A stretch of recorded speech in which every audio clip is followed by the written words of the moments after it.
Good day mga kapepe, so dito naman tayo for another vlog. Samahan nyo ako sa aking pagpunta kung saang lugar. Let's go!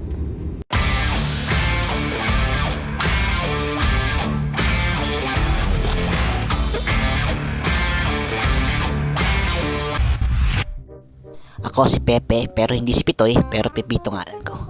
So dito tayo ngayon sa may Dumaguete. Nag-travel tayo sa work related. At dito ngayon sa gabi na to, para lang mamasyal, magpa-unwind dito sa may Dumaguete City.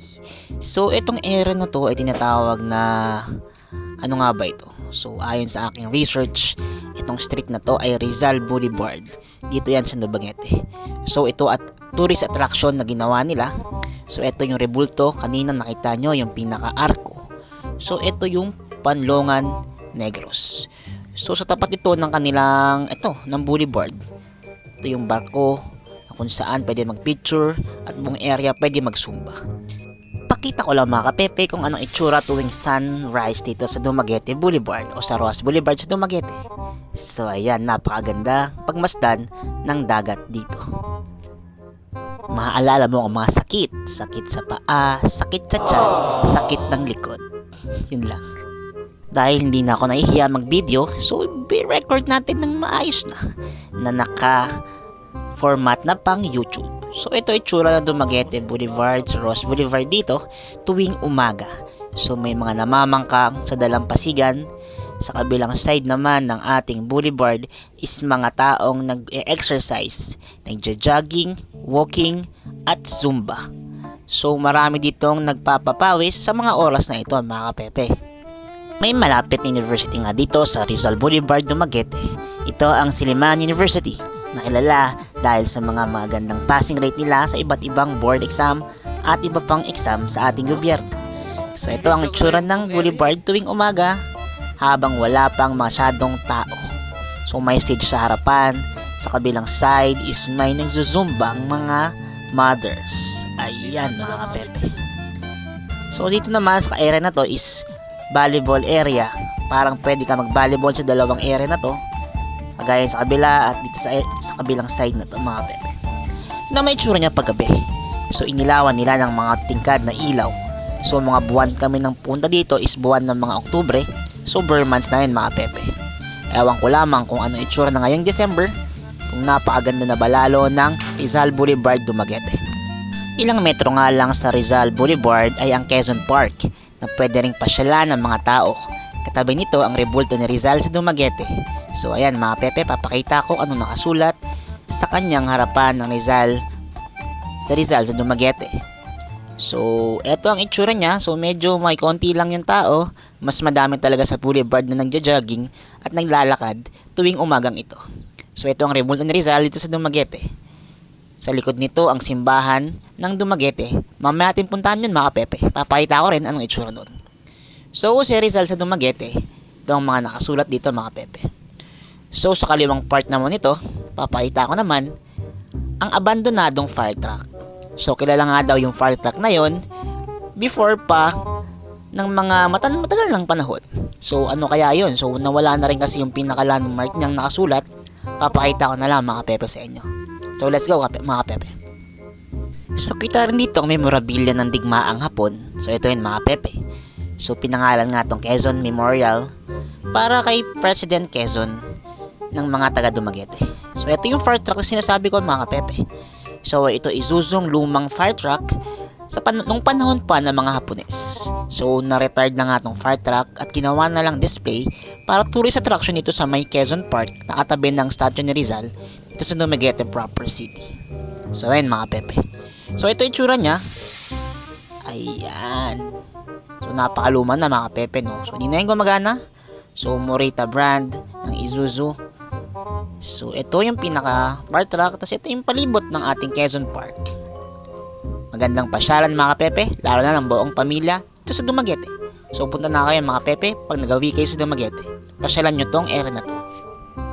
Bukod kay Rizal na statue, mayroon yung ibang statue na makikita dito.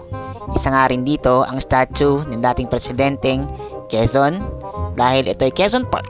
Sa kabilang side naman ang statue ni Maria Clara. Kagaya ng statue ni Rizal, meron nitong orasan sa itaas. So ito na yun mga pepe. So sana nagustuhan nyo yung part ng vlog na ito na Quezon Park. So punta na tayo sa simbahan sa harap. Let's go. So ito yung simbahan o katedral ng Dumaguete. So pinuntahan ko siya ngayon, pero as of now it was renovated, so ginagawa pa lang, ongoing renovation, pero pasok pa rin tayo mga pepe. Let's go. Tinayo nga itong Dumaguete Cathedral Church noong 1620 ng isang obispo galing Cebu. Samantalang unang pari dito ay isang Espanyol na si Juan de Roa Herrera noong 1623 mga pepe. So ito yung buong history niya mga pepe, basahin na lang natin.